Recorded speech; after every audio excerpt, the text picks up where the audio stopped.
La melodía que acabáis de escuchar es una melodía muy, pero que muy especial para mí.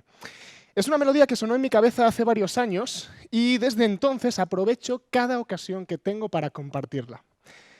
Es un placer que la hayáis escuchado hoy y me gustaría que en los próximos minutos todos vosotros pusieseis en vuestra cabeza, en vuestra mente, una melodía, una canción o un ritmo que de alguna forma tenga un valor especial para vosotros, que os genere una sensación más o menos, podríamos decir, de felicidad.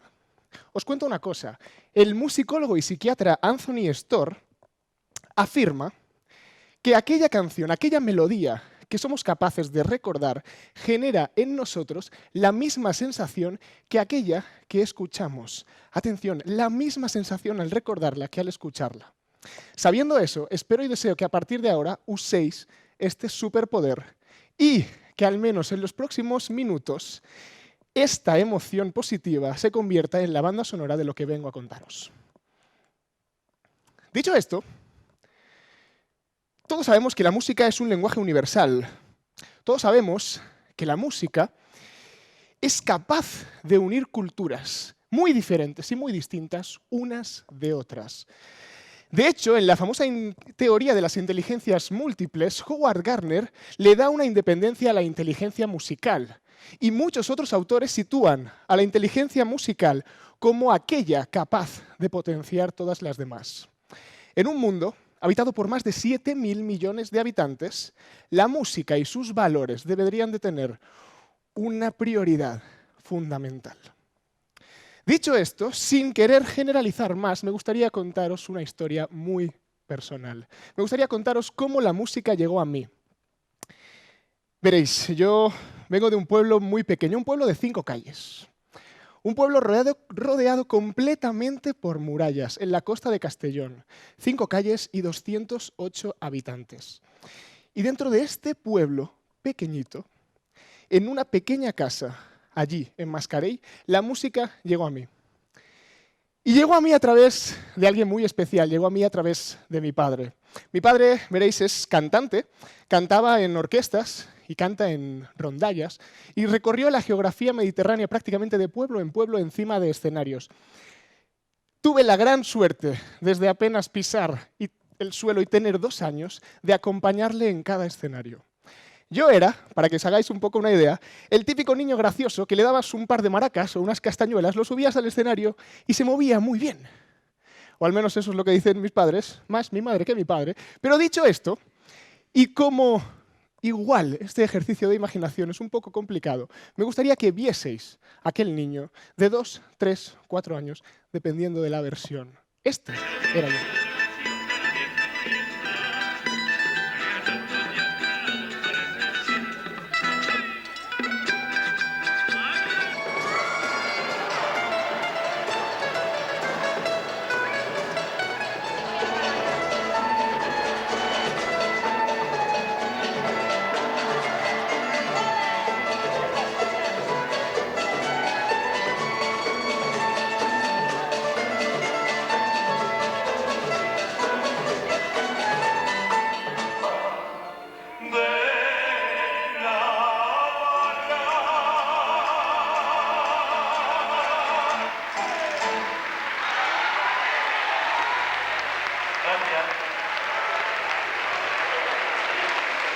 Gracias, papá, por la música.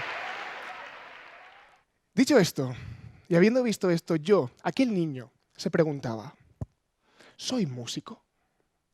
¿Aquello que hago encima del escenario es música? Y aunque os podéis estar imaginando lo contrario, la respuesta era no. Enric, para ser músico, estudia música y después de muchos años, algún día, si todo va bien, serás un gran músico. Dicho esto, ni me lo pensé. Desde que tuve ya 3, 4 años y pude entrar en la escuela de música, empecé a hacer música. Obviamente, después de tocar maracas, castañuelas, pandereta, lo que hice fue percusión. Me encantaba golpear todo. Seguí estudiando, seguí aprendiendo a leer partituras, lenguaje musical. Seguí generando música en audiciones, conciertos, en un montón de sitios, más allá de los escenarios con mi padre. Crecí con la música y estudié música. Pero luego, después de muchas audiciones y conciertos, en mi cabeza seguía la idea de que todavía no era músico. Todavía no había acabado. Había muchos más estudios. Los estudios de música son eternos. ¿Cuándo seré músico? ¿Cuándo voy a empezar a considerarme músico? ¿Qué es entonces lo que hacía yo cuando tenía 2 años? Y dicho esto, y pensando esto, el adolescente en el que me convertí hizo un viaje que le cambió la vida. Me encontraba de repente en la otra parte del mundo, rodeado de personas de muy distintos países, desde Japón hasta Australia, Estados Unidos o Argentina. Todos aquellos músicos conseguíamos tocar bien música sin ensayar. Vuelvo a repetir la frase. Todos aquellos músicos de distintos países del mundo conseguíamos sonar perfectamente bien sin ensayar. Para mí yo de entonces fue todo un shock, aunque en el fondo lo único que tenía que hacer era reaprender aquello que ya sabía cuando era así. Que somos músicos, que nacemos músicos, que no hace falta tener una partitura delante. Es evidente, estudia música y serás mejor músico, pero músico ya eres. Después de esto, estaba en Río de Janeiro, estaba en Brasil. La samba me llegó a mí, me atrapó, me enamoré de aquella cultura. Evidentemente, la sangre caliente y latina me inundó las venas. Y lo que ocurrió en Brasil fue simplemente volver a recordar lo que ya había vivido. Algo curioso que aprendí en Brasil tiene que ver con la socialización, un gran valor de la música, aquel que casi más conocemos. Poder unir, como he dicho al principio, culturas muy diferentes unas de otras. En Brasil, el artista encima del escenario no era nada distinto al público debajo de él. Y esto se escuchaba. Cuando el artista tocaba, el público acompañaba con palmas, pero no eran unas palmas a tiempo, como suele pasar aquí con los grupos pop rock o cualquier cantante. No. El público en Brasil se sumaba al ritmo, pero no únicamente con este ritmo. Habían miles de ritmos que el público generaba mientras el artista tocaba. Yo, que estaba viendo esto, evidentemente desde la posición del público, aluciné. El concierto no estaba ahí y tampoco estaba aquí. El concierto estaba aquí. Aquello generó que todo se convirtiese en música. Entender la música no solamente como aquella capaz de unir culturas unas muy distintas de las otras, sino entender la música como cultura, no como un medio. Dicho esto, me gustaría ahora mismo que vieseis un poco de lo que sucedió en Brasil, de aquel ritmo, de aquella samba. No me lo voy a guardar para mí. Esto pasó allí.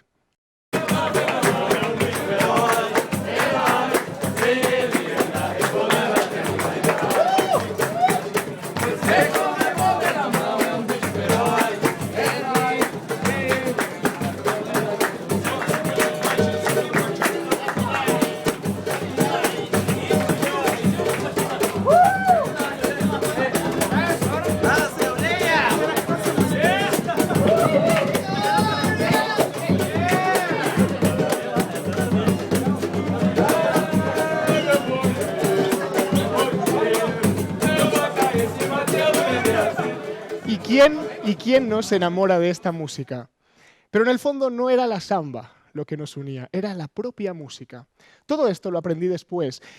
Al llegar de Brasil, al volver aquí, al volver a mi zona de confort, después de haber salido muchísimo de ella, me enamoré de la docencia. Quería compartir con los demás lo que yo había aprendido por mí mismo. Quería que niños, adultos y todo tipo de personas entendiesen que ya son músicos. Quería que entendiesen que todos tenemos 2 instrumentos musicales encima, nuestro cuerpo y nuestra voz.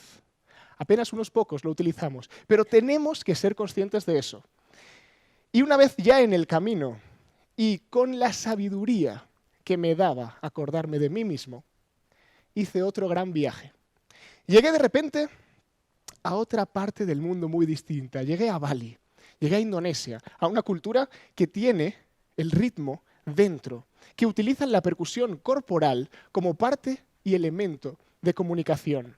Y allí, rodeado una vez más de gente de muchos distintos países, ahora sí, sin instrumentos, solamente con nuestro cuerpo y voz, conseguimos, otra vez más, tocar sin partituras. Conseguimos, otra vez más, generar esos valores que la música nos da. Socialización y, sobre todo, capacidad de equilibrar nuestras emociones y pensamientos. La música, aquello que consigue eso y que sin instrumentos conseguimos materializar en Bali. En Bali, los niños, que tuve la suerte de aprender de ellos tanto como ellos de mí, jugaban con la música. Para ellos la música es un juego. Todos nosotros, estoy convencido que de pequeños en clase de música hemos cantado, hemos hecho canciones grupales o coreografías en el colegio, en el instituto. ¿Por qué de mayores perdemos eso? ¿Qué pasa? ¿No es importante la música de mayores? ¿Solo es para los niños pequeños con 2 maracas y moviéndose al lado de su padre? No. La música es un juego. Es curioso que en nuestro lenguaje usemos tocar música o hacer música para referirnos a este hecho. Y sin embargo, en inglés o en francés, el verbo utilizado es play o jouer, el mismo verbo que se utiliza para jugar. ¿Por qué nosotros no jugamos con la música? Somos diferentes, no sabemos, no podemos. Esto no es así. La música es un juego, deberíamos ser capaces de jugar. Los niños en Bali, cada vez que tenían un segundo de tiempo libre, se marchaban a jugar, les quitaban el gamelán, la música autóctona, a los mayores, y se ponían a tocar. Jugaban ellos mismos con la música. Era una diversión, y luego seguían estudiando. Jugar con la música. Lo que ocurrió en Bali fue que cuando salí a la calle con una cámara y me puse a hacer un pseudo beatbox, más o menos, muchos niños se acercaron a mí, escucharon la música y pasó esto.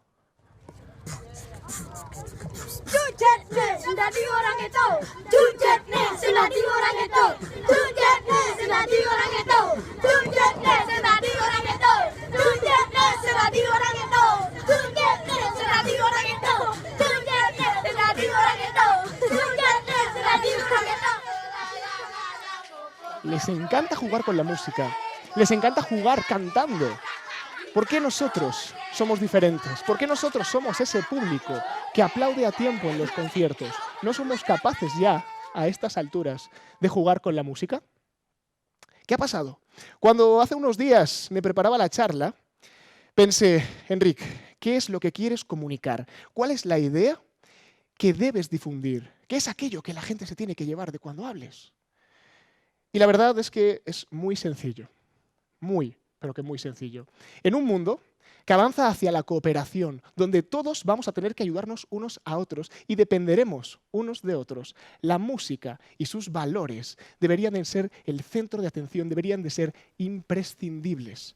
La música, como aquella capaz de poner orden en el gran caos de sonidos. La música, como aquella capaz de ejercitar el diálogo, de entenderse unos con otros. La música, como aquella capaz de juntar y sumar respiraciones. La música, aquella capaz de equilibrar pensamiento y emoción. Me gustaría que, sabiendo que sois capaces de pensar música y tener la misma sensación que cuando la escucháis, que sois capaces y entendéis que tenéis 2 instrumentos musicales encima, cuerpo y voz. Ahora que somos conscientes que desde que nacemos somos músicos, es el momento de compartir nuestra música. Muchísimas gracias por escucharme.